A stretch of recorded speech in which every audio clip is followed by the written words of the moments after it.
Good morning po, muli mga sambayanan karerista.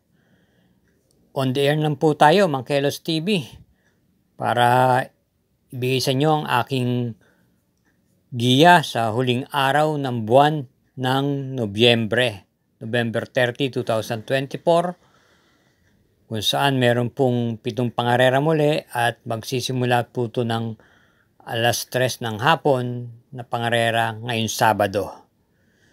Di po gaanong kakapalan ng pagkaka-line up. Kaya sa punto rin pong ito, atin pong umpisa na rin po. Samahin niyo na po ako. Karera numero 1, may distansyang 1,200 meters, isang 2-year-old maiden race. Start po ito ng winner take all, races 1 to 7. Post time is 3 o'clock p.m. at binubuo po ng 7 kalahok. Ating pong pamprimera rito yung kalahok numero 1 Alapaap, nararendahan po ni JT Pabilik. Ito po ay tumakbo nung nakaraan, November 13, sa kanyang novato race at impresibo naman po ang pagkakapanalo. Ito ay naurasan po doon ng 1 minute and 16.4 at kanyang tinalo po doon si Cole is Right. From RC Baldonido, JT Pabilik na nga po ang rerenda. Bilang panigunda naman po natin dito yung kalahok number 6, Cole is Right, na siya naman pong dumating ng segundo pwesto sa novato race na pinalunan nga po ni Alapaap noong November 13 at rendahan po siya muli ni EA Abrea.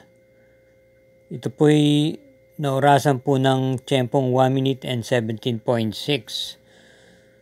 Kaya naman po ang ating pumpili rito, pamprimera natin sa karera numero 1 ay yung numero 1 at panigundo yung numero 6. Karera numero 2, start po ng pick 6, races 2 to 7, may distansyang 1,400 meters, isang class 4 split group 16 to 21 at meron pong 6 entries. Ating pong pamprimera rito, yung dramatic numero 2, Don Sat 7, na papatnubayan po muli ni RC Baldonido. Ito po isang derimate at maganda po ang kanyang ipinapakita itong mga nagdaang takbo niya. Ito po ay dumating po ng tersera pwesto noong November 24 kay heavyweight. Same rider pa rin po at bago po dito sa takbong to, siya po ay may prebang na segunda pwesto rin naman po. Panigundo po natin dito yung kalahok numero 1 Queen Gabi na may takbo pong pwedeng iuna at pwede rin pong iparimate. Galing lang po sa panalo nito noong November 22 kung saan tinalo niya po si Limon Sudan Pauls at Don Pedro. Muli pong rerenda ng regular rider niya na nakakagamay si MD De Jesus. Kaya para dito sa karera numero 2, pamprimera, numero 2, panigundo, numero 1. Karera numero 3, isang class 5, split group 11 to 15, may distansyang 1,400 meters, start ng peak 5, races 3 to 7 with 7 entries.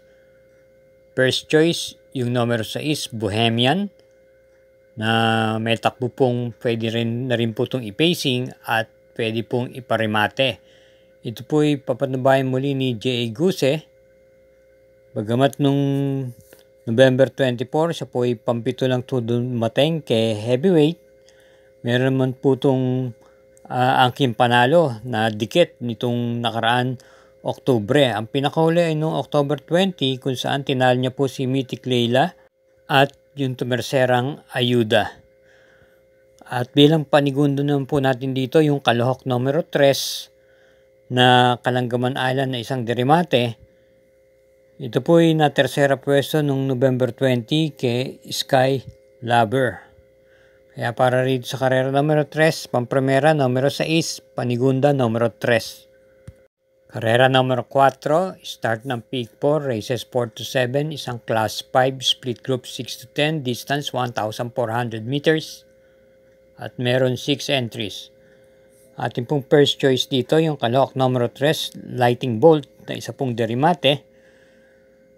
Muli po siyang rerendan sa pagkakataon ito ni M.A. Alvarez At nakwarto pwesto lamang po ito noong November 20 kay Adorable Felicia.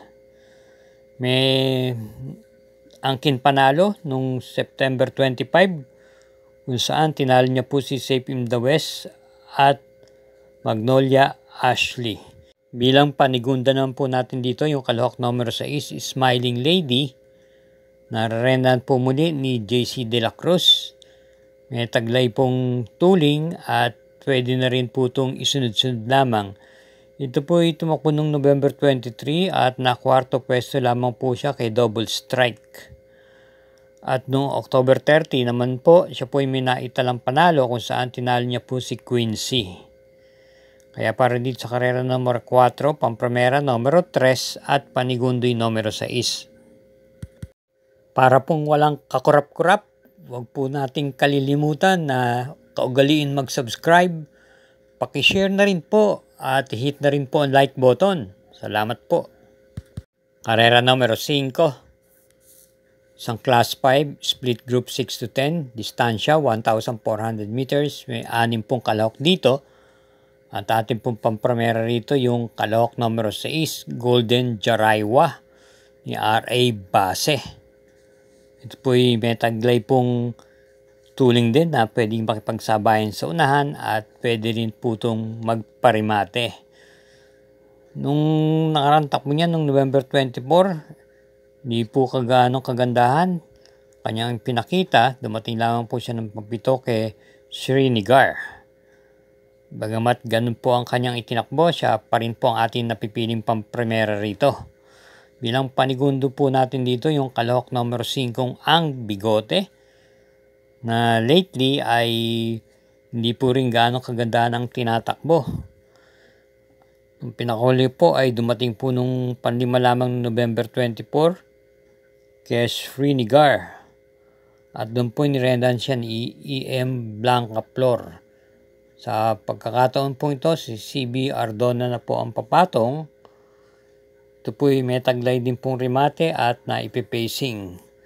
Bilang panersera po natin yung isa po din remating number 4, Manila Boy, na nakwarto pwesto naman po noong October 25 kay Caraga Wonder at sa nasigundong Beatrius from Dan L. Camanero. M.A. Alvarez na po ang magdadala rito. Kaya para sa karera numero 5, pampremera numero 6, Panigundo numero 5 at panerseray numero 4. Karera numero 6, penultimate race. Binubuo po ng 6 na kalahok. May distansyang 1,400 meters ng class 4, split group 22 to 27. Pampremera, yung kalahok numero 1, Iyasaki, na may taglay pong tuling at pwede rin po naman itong isunod-sunod lamang. May naitala pong panalo ito nung nakaraan, nung November 15, kung saan tinalo niya po si Money for Bifani. From J.A. Guse, KB Abobo na po ang rerenda sa kanya ngayon. Bilang panigunda naman po natin yung numero 3, Louisville, na isa pong derimate at balik regular rider niya, J.B. Hernandez. Ito po yung may naitalang panalo noong October 30, kung saan tinalo niya po si High Society at yung nasigundang Real Equity. Kaya para rito sa karera numero 6, pampremera yung numero 1 at panigunda yung numero 3. Karera numero 7, last daily double, paratingan po ng winner take all, pick 6, pick 5 at pick 4. At ito po ay merong pentapekta. Isang class 3, merge 40 to 46 at 47 to 53, may distansyang 1,400 meters. May 7 entries po dito. At ang ating pong napipisil pampremera rito ay nagbabalik pistang numero 3, Perfect Delight, na muling renda ni JT Pabilig. Ito po ay may angkin din naman bilis at naipipacing. Kung ating pong natatandaan, ang nakakalaban po nito ay sila Speed Fantasy at Prime Factor. Ito po yung nagbalik pista na po nung nakaraan at nag-barrier run po siya noong October 2 at maganda na po ang kanyang ikinilos. Ang pinakahuling takbo nitong maganda kung saan na segundo pwesto po siya ay nung May 12 pa kay Prime Factor. At ang ating naman panigundo rito yung kalahok numero 5, Life Gets Better ni Joel Ciego, may taglay na bilis na isusunod na tersera pwesto lamang po ito noong November 13 kay Euroclydon. At panersera po natin yung numero 4, Euroclydon, na rendan po muli ni R.A. Base. Ito yung may naitala pong panalo noong November 13 kung saan tinalo niya po si Black Star at yung naterserang Life Gets Better. Meron din naman pong taglay na bilis at pwede rin pong isunod-sunod lamang. Kaya muli para dito sa karera numero 7, pamprimera numero 3, panigundo numero 5 at panersera yung numero 4. Okay mga katrokis at kabayang karerista, dito naman po tayo nagtatapos sa ating mga giya para sa tip natin sa huling araw sa buwan ng Nobyembre. Hinay-hinay lang po sa ating paglilibang at lagi rin po tayo mag-iingat. Good luck po at naway matapat po ang ating mga giya. Again, thank you for watching.